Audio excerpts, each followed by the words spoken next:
Salom do'stlar, bugun biz sizlarga juda ham qiziqarli va kerakli bo'lgan programmalardan yana birini ko'rsatib o'tamiz.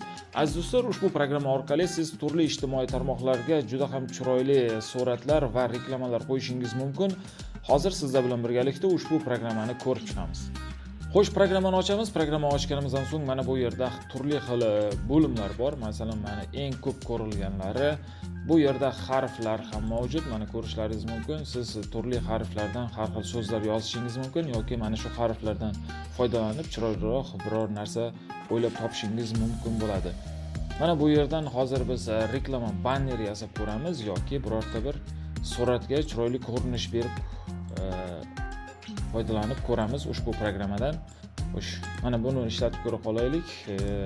Plus tugmasini bosamiz va bu yerdan o'zimizga kerakli bo'lgan birorta bir suratni tanlashimiz kerak bo'ladi.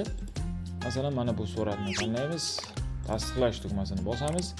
Bosganimizdan so'ng mana xo'sh, kerakli nuqtaga olib kelib saqlanib qilishimiz mumkin yoki mana bu yerdagi so'zlarni o'zgartirishimiz ham mumkin.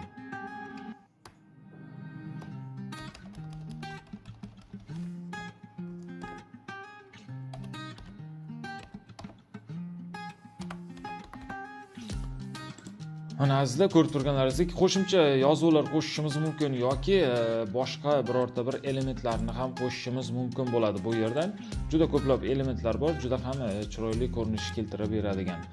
Aziz do'stlar, mana suratimiz tayyor bo'lgandan so'ng zagruzka tugmasini bosish orqali telefonimizga saqlanib qilib olamiz va buni turli ijtimoiy tarmoqlarga qo'yib barchani hayron qoldirishingiz mumkin bo'ladi.